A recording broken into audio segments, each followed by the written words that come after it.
What is up? You have found I Like the Blazers. I am your host, Brandon Goldner, and I am stoked to share that our guests, yes, guests, plural, today are a couple of super talented writers, audio people, organizers of amazing events.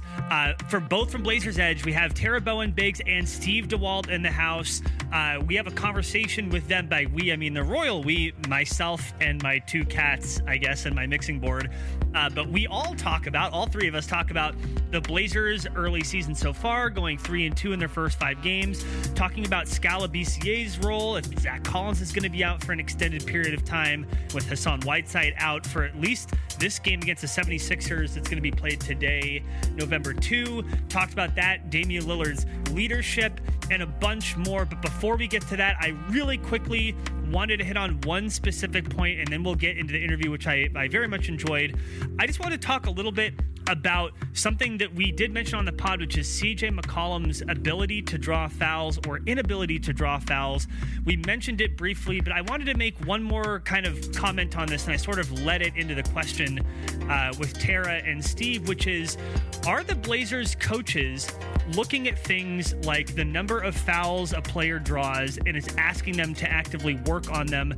I think that as someone who's not a coach and who doesn't really understand ego management at the NBA level very well, it's, I think, easy for me to say, hey, look at CJ McCollum's ability to draw fouls over his career. He doesn't do a very good job of it. Like, he's only drawing 4 free throw shots per game in his first 5 games this year, which would be a career high. I think it's like 3.9 or something like that. And for somebody who scores as prolifically as he does, shouldn't he be trying to get more foul calls and manufacture easier points, especially because the Blazers have a lot of flux in their roster. A lot of new players are trying to incorporate. Wouldn't it be better for them to get easy points? And wouldn't one way to do that for CJ McCollum to draw more fouls? And again, I think the ignorant answer that comes to my mind is, well, yes, like, he should be working on that. That is something the coaches should emphasize. Why hasn't he made that a point of emphasis? And as I was recording and as I have been kind of going about my day and thinking about it more, I just kind of wanted to argue against myself to say, you know what? Certain players have different skills. CJ McCollum's skill, his highest skill, is manufacturing points in the mid-range and his floater game. So, look, I mean, I know it sounds simplistic, but CJ's game isn't to draw fouls necessarily. And also, he's not like the biggest dude in the world. I don't know how many hits CJ could take. I mean, he's not small by any stretch. I mean, he's an NBA player. He's been durable. But I think for someone like me to just wave a hand and say, oh, he should be drawing more fouls is pretty unfair. It's also true that Damian Lillard draws a ton of fouls. And so when the Blazers do get down to those late game possessions and they need something, they can look to Dame to do that.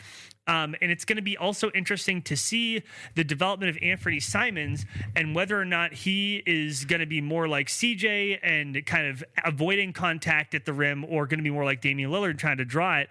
Now, I know that Anthony Simons is like 5 years old. I know that he's still very slight of build, and to be fair, he's 20, very slight of build. And when you look at what he's done in the first 5 games, and granted, he's only playing 17 minutes a game, but he's barely getting to the line. He's only going to the line once every, well, I mean, let's not even try to do the averages, 0.4 free throws per game. He went to the line once so far this season, one time, and that was in the first game against Denver, and has not drawn a shooting foul since. I wonder whether that's something that will come along for him, whether it's something he would develop, whether it's something that he will not develop. And it's just interesting when you think about, again, when a team needs points, when you need to get just points up on the board, one way to do that is by drawing fouls. And if you are a ball handler who is expected to be an elite scorer and expected to have the ball in your hands a lot, it just seems to me that being able to draw fouls should be part of your toolkit. But again, I think that there's a lot that I don't understand about coaching, player development. Obviously there is. I don't think there's a lot that I don't understand about coaching, player development, ego management, and all that stuff that goes into, hey, look, guard-sized player, we want you to draw more fouls. So it's not just as simple as that. I guess I'll just end my weird tirade arguing against myself with this. It's something I would look to It's something that I would want the Blazers to look at, maybe not on an individual basis, but as a team, just trying to pay attention to how many fouls they're drawing. As of right now, in the NBA, they are actually right in the middle of the pack in free throws attempted. They do happen to be 29th out of 30 in the number of free throws they give up, but that's something else altogether having to do with their defense, and we can save that for another day. But as a team, it turns out that they are doing a thoroughly average job in these first 5 games of drawing free throws. And by the way, top 5 in free throw percentage at nearly 83%, which is pretty good. So all of this is just to say, I would like CJ to draw more fouls. Probably not going to happen. There's probably a good reason for it. So there you go. Again, the Blazers are playing the 76ers tonight, November 2. They then play the Golden State Warriors back on the road, and then on the road again against the Clippers on Thursday. So there's some gaps in between these games. We got tonight, Saturday, Warriors on Monday, Clippers on Thursday, then back home against the Brooklyn Nets Friday, and then back home again against the Hawks on Sunday. Those are the next 5 games. We talked about those next 5 games a little bit with Tara and Steve. And so with that, without further ado, I would like to welcome our guests, Tara Bowen-Biggs and Steve Dewald of Blazers Edge. Here we go.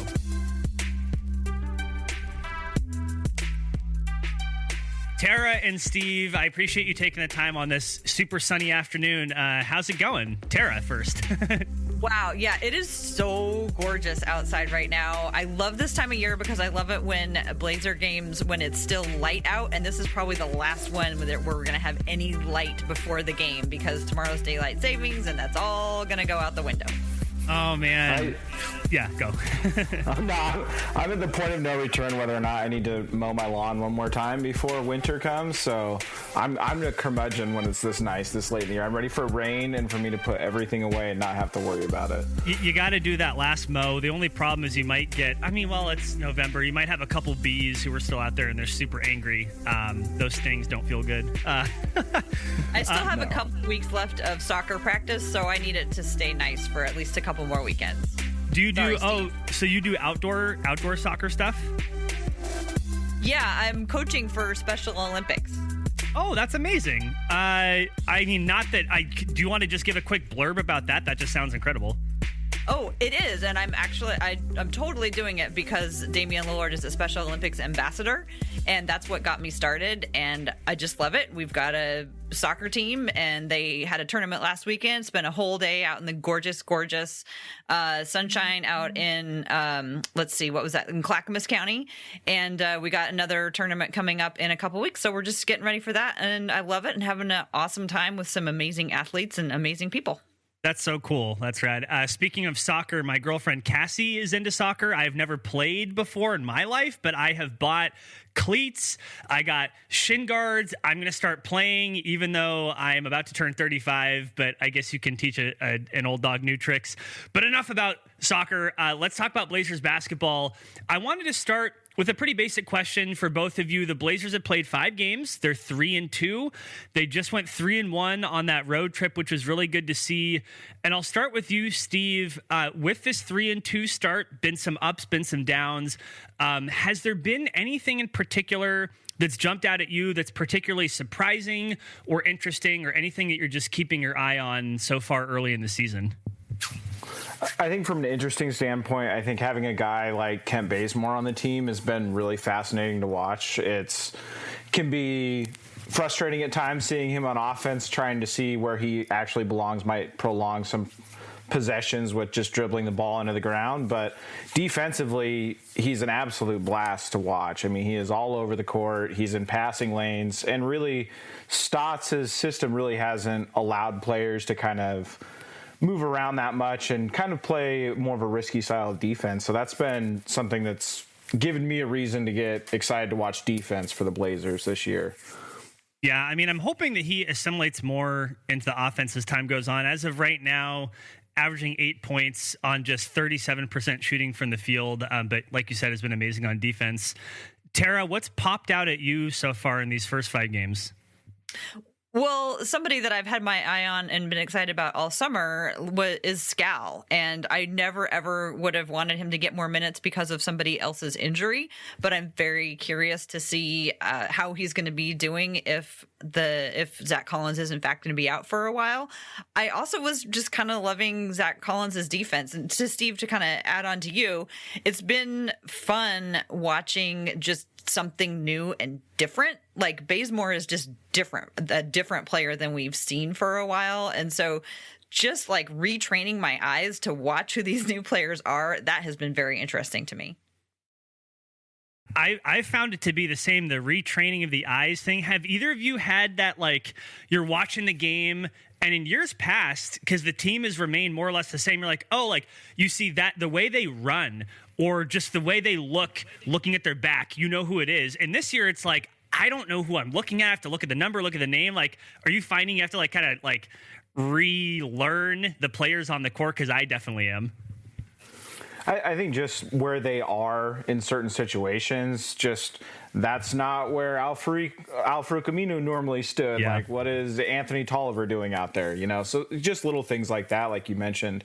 But and then just watching guys kind of learn and slowly adapt. Like you're watching guys like Anthony Simons slowly get more and more confidence in the system, and you're seeing Bazemore, who's integrating into the offense, realizing when he misses a pass or when he kind of stalls the offense out, and it's all part of the process. And then it also has made me appreciate some of the things that Yusuf Nurkic did in the past, as far as being able to get the ball off pick and rolls really easy and really kind of make himself available and a big target. And it's odd watching Damian Lillard kind of adapt to that again all over again and use these new target guys. Yeah, to piggyback on what you were saying, Steve, one of the things that I was very curious going into this year was how was Damian going to react to not having his regular screen setters, because between Yusuf Nurkic and Myers Leonard, also, even Al-Farouq Aminu, like he was used to running certain screens and getting a certain amount of space based on how those former big guys were playing. And wow, things seems a lot more crowded at this point, where they're all getting used to running those plays. Like some of the plays are the same, but some of the plays are just completely different. So that's another part of like retraining my eyes. Like I had just gotten used to like what it looked like when, CJ curls around Myers, and it's like, okay, now we don't have that anymore. Yeah, I mean, with so many new players, I think they lost like 70% of their starters' minutes either to injury and Yusuf Nurkic or to people being traded away and not being on the team anymore. It's definitely a different look. I wanted to ask one more question about Bazemore, and then Tara, to your point about Skal, after that. With Bazemore, there have been a lot of plays that have been like hustle plays, energy plays, those plays where it's just like, look, you just have to want it more than the other person. There was a jump ball late in the game. I think it was against the Spurs where he saved it from almost going out of bounds. Maybe it was against the Mavericks. It's all kind of blurring together already. But do you think, let me ask Steve this, do you think that Kent Bazemore, the energy that he brings on defense and just the passion with which he plays the game, I don't mean to be blasphemous with this, but do you think that he could be a fan favorite in the way that Wesley Matthews was, that he brought that like energy, that essence of like, we care about this game? Is that something that you think Bazemore can maybe inject into this team? And please say yes. I as much as I'd like to say yes, I think the dynamic of when Wesley kind of became what he was for Portland, there was a little bit of a power vacuum between Brandon Roy's exit and the emergence of Damian Lillard as that backcourt leader. So I think trying to replicate that is almost impossible now. But as far as on the court production goes, I think these guys who have been, taking an unorthodox path to the league. You have a guy like Kent Bazemore who had to grind his way onto a roster. I think that type of attitude is extremely useful for especially the young guys like Gary Trent Jr. and Anthony Simons and Nasir Little. But I think that rubs off on everybody. And he had a great quote with Jason Quick a few weeks ago, or maybe it was Joe Freeman. It was after one of the practices, but just talking about, I wake up to play defense. And I think that's something Portland hasn't probably had since a guy like Wesley Matthews is there. So I can see it, but I just don't know if anyone's ever going to reach that level quite for me as Wesley Matthews that's did. true. But speaking of a vacuum, the Blazers do have a vacuum, a need for perimeter defense. which is something that he, and probably on this team, he alone can bring. I wonder if maybe some of that will just come out of necessity. Tara, what do you think? Is Kent Bazemore the new Wesley Matthews? Please say yes.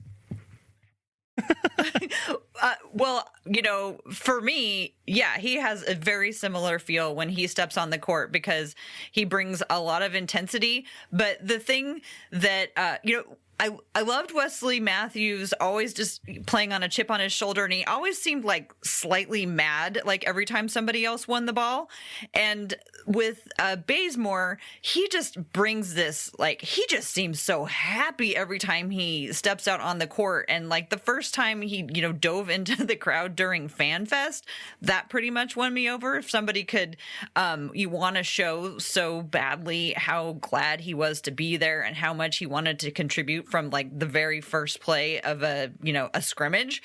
That was really exciting to me. I see what you mean, Steve, about, Wesley Matthews not only was a guy who brought defensive energy and, a special kind of feeling to the court once he stepped out on it, but at that point he was also kind of taking on a leadership and filling in some of that while Damian was getting his feet under him, in that sort of situation. And like Bazemore doesn't need to do that. He just seems like a guy who's just so happy to be there and so happy to be playing basketball. And I just love watching players who just seem so happy who just love playing the game. Me too. And it feels like, and I think Steve mentioned this before, how that affects other players. I think that's a real thing. And this is maybe a topic for a different podcast, but when we talk about analytics and advanced stats, it's really just a way of trying to measure stuff that is happening on the court. It's a way of measuring things that are happening that can affect the game in positive or negative ways. I wish that we had advanced statistics for caring, that we had advanced statistics for energy, because that is a real thing that affects the game for good or for bad. And I do think that if you had a metric for that Kent Bazemore would be way high up there. Let's talk about Skal Labissiere. Tara, you mentioned him before, and I, as we talked a little bit before the podcast, was mentioning, we all were, about how important he's going to be, given that the Blazers are without Yusuf Nurkic. They're going to be without Zach Collins as of today, the recording on November 2. We still don't have a timeline for Zach Collins' return from that shoulder injury. And that Hassan Whiteside has twisted or hyperextended his knee, and he was coming off of an ankle injury in training camp. So the Blazers they're going to be needing bigs. And to my eye, Skal Labissiere has looked a little bit better watching him play, knowing which spots to be in, kind of following Dame on drives and getting those offensive rebounds. He's looked better to me by my eye than he has on paper. And the last two games has been playing a more and more important role. Tara, let me ask you this. Skal was pretty highly touted when he first got into the league, especially by, speaking of analytics, people who are very familiar with him, and like Nate Duncan, Damian Lillard, if you listen to the Dunked On podcast, they talked a lot about how good they thought Skal Labissiere would be. He's still in his early 20s. Do you think that maybe this is the opportunity, the time and the place and the opportunity he needs to maybe fulfill some of that promise that he had when he first got into the league? Well, sure. I mean, hasn't pretty much everybody experienced that once they got to Portland?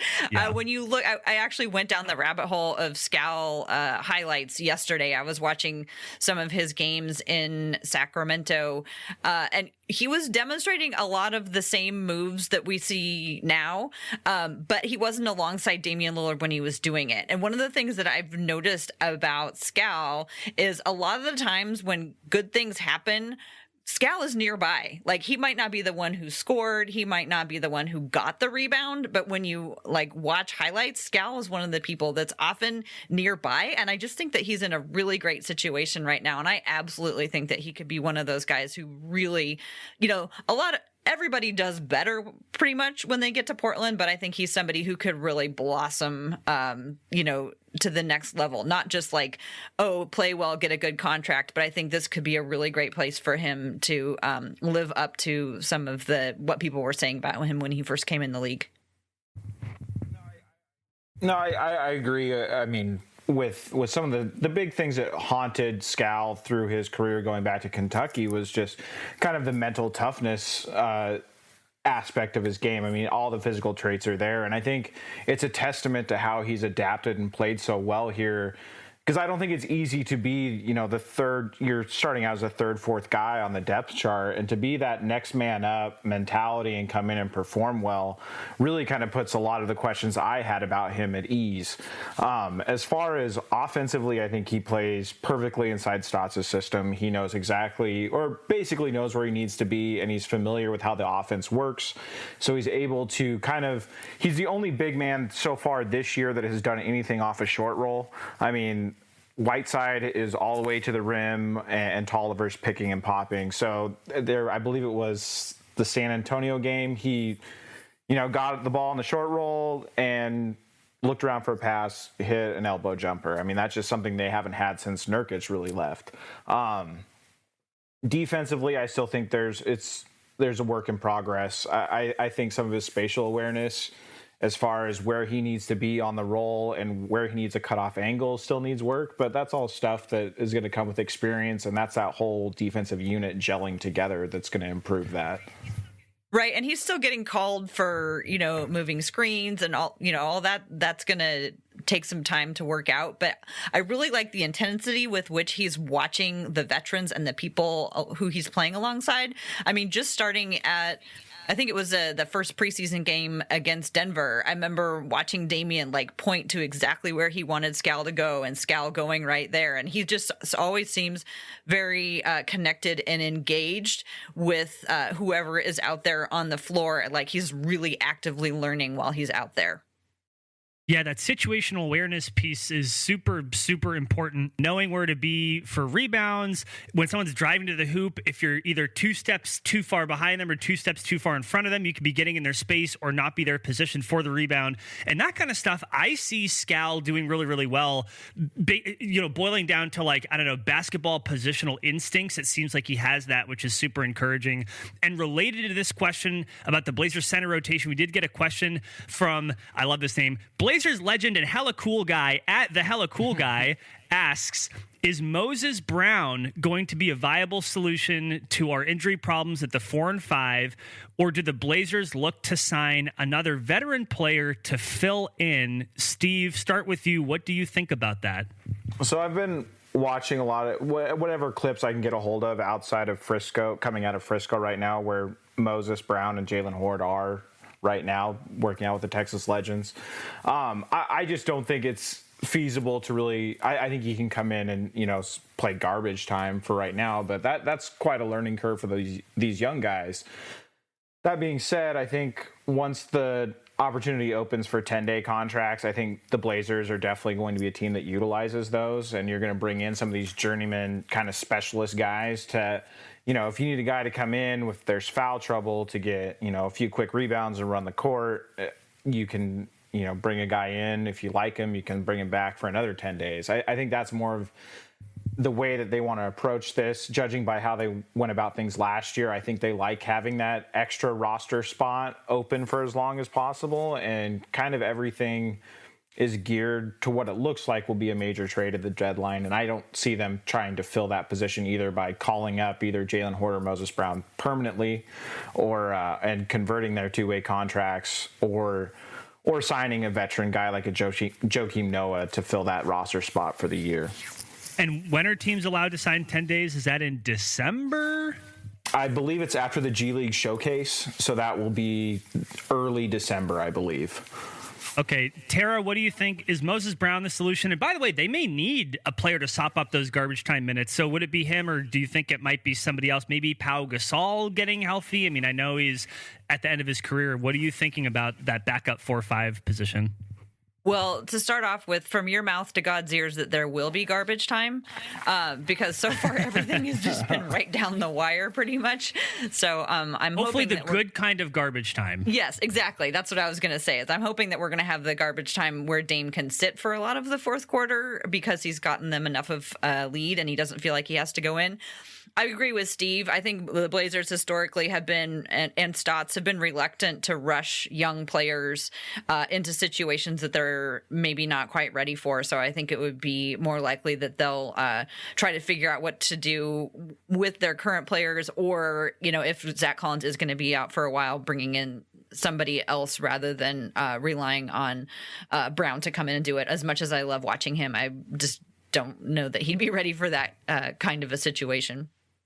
I'm interested to see how much Pau Gasol has left to give. And again, he doesn't need to be a world beater. If he could, I mean, the Blazers are going to need, 8, 10, 12 minutes at center at a time. And maybe Pau Gasol can bring that.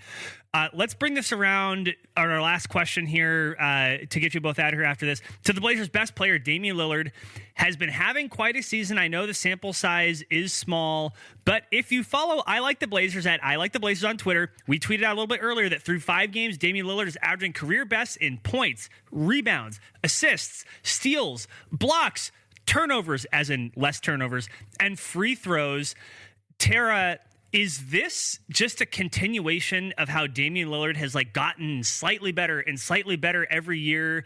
Is this a function of the team having a lot of change and he kind of senses that he needs to be a little bit extra? What do you chalk this up to? The second, I am super stressed out about how much he is having to play and come in and finish games right now.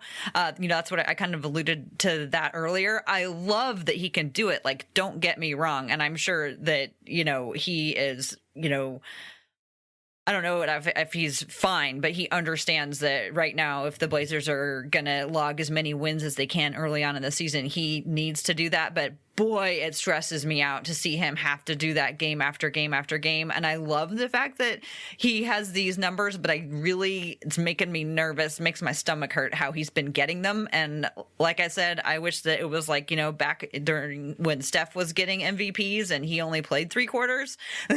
I'm hoping for those days ahead for Damian so he can get some rest. Yeah, I think it just comes down to sustainability right now. I mean, Lillard's fourth quarters through this season have been unreal. He leads the league in fourth quarter point scoring, just over 12 points per game. I mean, he's consistently kind of been in that top 10 list throughout his career. Jason Quick had a great tweet about it, I believe yesterday or early this morning. But really, I just get worried about long-term and getting into playoff series and against contenders where Portland doesn't have a way to manufacture easy baskets. That was something that Yusuf Nurkic or even Enes Kanter, you could throw the ball to them in the post and, give Dame a play off. Now, ideally, a guy like Rodney Hood has shown glimpses of being able to create his own shot. Mario Hezonja on the second unit has shown glimpses of that. But once you get into a playoff series where you're facing the Kawhi Leonards and the LeBron Jameses of the world, those are the guys that have this big wing presence that can get those easy baskets. And when you're asking Damian Lillard, a player of his size, to exert that type of effort this early in the season, it is a little worrisome for the long term. But for now, it's always nice to see that your star player has that extra gear and knows how to get to it and get you back in games, because that's what they're going to have to do before this whole roster comes together. Is they're going to have to win a few games ugly until everybody really kind of knows what's going on and who's injured and who is going to be there for the long term. Well, and about manufacturing easy points, one thing I've wondered is whether the Blazers have been talking to CJ McCollum about, hey, man, you need to get to the line more. Because when you look at CJ McCollum's career free throw attempts, I just pulled them up right now, he's averaging a career high in free throw attempts this year, 3.8. He's getting to the line only 2 times per game for someone who's scoring 23 points a game. Is it just me? I mean, I'm not trying to put too much pressure on him. I just feel like maybe they can get some points that way if he I don't know, maybe he's too small. I don't know. I think the league is obviously emphasizing creating space with the off arm on guys who drive to the basket. And, James Harden gets a lot of attention in that, rightfully so, but CJ McCollum is low-key one of the best forearm throwers in the NBA, I feel like. And I've noticed it in a couple games this year where that first offensive foul call he gets, he attacks the basket much differently after that. And I'm hoping after, the kind of this 2-week mark goes by and the referees kind of reconvene and talk about points of emphasis, maybe they'll ease up a little bit on what's going on there. And maybe that will transition, hopefully, to more McCollum attacks at the basket. Tara, any thoughts on McCollum? I mean, that was one of the things that I was hoping that we were going to see coming into the season because, how every year people add a few more tools to the toolkit and learning how to get to the free throw line. It seems like it's probably about time for CJ to concentrate on figuring that out. And it's a skill, and it's something that I totally believe that, CJ, as much as he's a student of the game, will figure out. And then he's also got to make those free throws. He even mentioned it on his own podcast that he was having a hard time with those clutch free throws. So I'm hoping that by the end of the season, maybe sooner rather than later, we have seen him increase his ability to get to the line as well as finish those, especially clutch free throws. One more quick question and then out. I lied. There's one more. So I want to talk about the Blazers schedule briefly. They have basically their schedule has been and will continue to be pretty road heavy through the end of this month, through the end of November. But let's not look that far ahead. Let's talk about just the next 5 games and what you think they're going to be doing in those 5 games. So in the next 5, they have tonight, 76ers, there's no Joel Embiid, but there's also not going to be any Zach Collins, and Hassan Whiteside, I think, is still up in the air. Said the 76ers, and on the road with the Warriors, who we know Steph Curry is going to be out for a long time, and maybe Draymond Green, too, with a finger injury. Then at the Clippers, then back at home for the Nets and the Hawks. So the next 5 games, 76ers, Warriors, Clippers, Nets, Hawks. Tara, how do you expect these next 5 games to go for the Blazers? Oh, I don't know. I don't make predictions, Brandon. Oh, come on. I need one hot take from you. One. My hot take is by the end of the next 5 games, I want us to have a definitive nickname for Skal Labissiere. Okay, that's completely fair. Steve, you can choose to artfully dodge the question. I love your political instincts are amazing, Tara. Steve, what are you thinking about these next 5 games? What comes to mind for you? No predictions needed, but just what comes to mind when you think of those teams? I think the home games that the Blazers do have, they need to take care of business, and that starts tonight. Yes, it is going to be a battle of no bigs tonight, is what it's looking like, but these are games that the Blazers have to win in front of the home crowd, and I expect the new role players always play better at home, and some of these new guys really, yes, the preseason crowds are loud and opening night was loud, but these guys haven't really got to fully experience, what the Moda Center or what the Rose Garden has to offer. So I'm hopeful that they take care of business at home. That would be my takeaway for the next 5 games. Speaking of bigs, I hear Brian Freeman is still available, still remains unsigned. Blazers edge writer Brian Freeman. Okay, that's it. I appreciate both of you so much. Tara Bowen-Biggs and Steve Dewald, both of Blazers Edge, and Tara Bowen-Biggs, also one of the leaders of Women Hoops and Talks. If people wanted to reach out to you, starting with Tara, then to Steve, if they want to reach out to you, interact with you, connect with your work, how would people do that? The best way to find me is on Twitter at TCBBIGGS. So that's 2 B's and 2 G's. And please reach out to me and let me know if you have a preference for what we're going to call Skal, because Skal totally needs a nickname. And then also I will just mention that the next Women's Hoops and Talks meetup is on the 12th of November. That is coming up pretty soon. We meet at the McMenamins on Broadway and we watch games together. It's a lot of women attend, but men are welcome to come too. We just center the voices and the takes of women during those events. So thanks for having me on, Brandon. Appreciate it. Heck yeah. And Steve, where can people reach out to you? I'm the same on Twitter, at Steve D Hoops. I'm on Blazers Edge way too much, devoting way too much of my free time to that. So I usually check the comments on there if you have a question about something I wrote or a comment, as long as it's nice or to a degree. But yeah, that's the best way to get a hold of me. I don't have anything else too exciting going on, so that's where I'll be. Awesome. Thank you both so much. Thank you.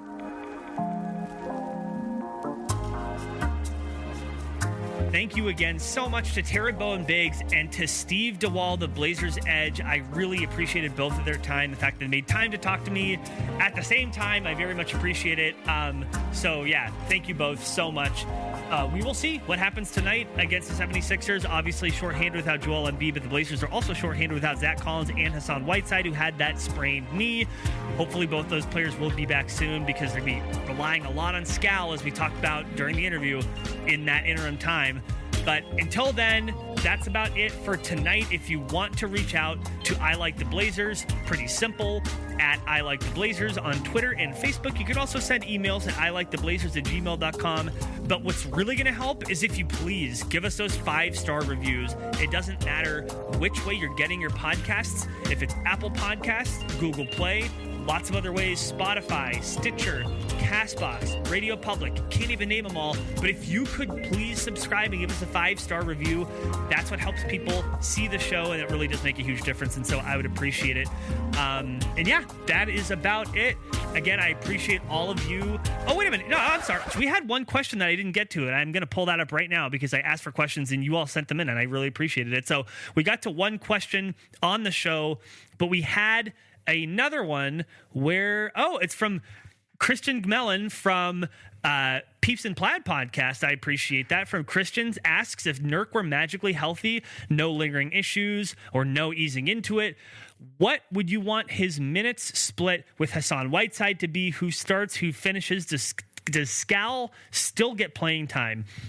I would think if Nurk were magically perfectly healthy, you'd probably want his minutes to go back to what they were when he was perfectly healthy. He was an extremely effective player. He was the Blazers' second best player last year, one of the most effective defensive players in the league last year by some metrics, which is pretty surprising. Also an extremely effective offensive player. He was learning how to pass a little bit more. So yeah, I mean, I would want to see him play all the minutes he got last year. I'd want Hassan Whiteside to be the permanent full-time backup big, and that probably squeezes Skal out unless Zach Collins, as he is right now, is injured, which is kind of a bummer because I do like Skal as a backup. Now, where this might change is if the Blazers decide that they want to trade Hassan Whiteside at some point during the year, which they definitely could. He's an expiring contract. There are teams around the league that would want some salary relief. If the Blazers are thinking that they have to maximize Dame's prime right now, they may be more than willing to take on a large contract. Look at what's happening with the Pistons with Reggie Jackson going to be out, I think, several weeks, maybe even months with a bad back. Does that mean that a player like Blake Griffin is on the block, or even their max player Andre Drummond? Stranger things have happened. You don't know. And okay, let me back up. Andre Drummond is not someone who fits on this Blazers team at all. Blake Griffin ostensibly could if he were healthy, or a player like Kevin Love, or a player like, name player X on team Y that wants to shed long-term salary. And the Blazers have some young pieces. They have their own draft picks, and they may be willing to trade, again, an expiring contract like Hassan Whiteside to facilitate that trade. So that's what I'd be thinking. To short answer your question, I want Nurk to be playing as many minutes as he had when he was playing last year. If he came back healthy at his best, he is the Blazers, if not their second best player, which he was last year, again, by the way, then their second most important player because of what he brings. He is critical to this team's success. He truly is. So long term. All right. So with that, I really got under the gun with that. But thank you all again. Thank you to everybody who sent your questions. And until next time, this is I Like the Blazers. I am your host, Brandon Goldner. Thank you all so much, and enjoy your weekend.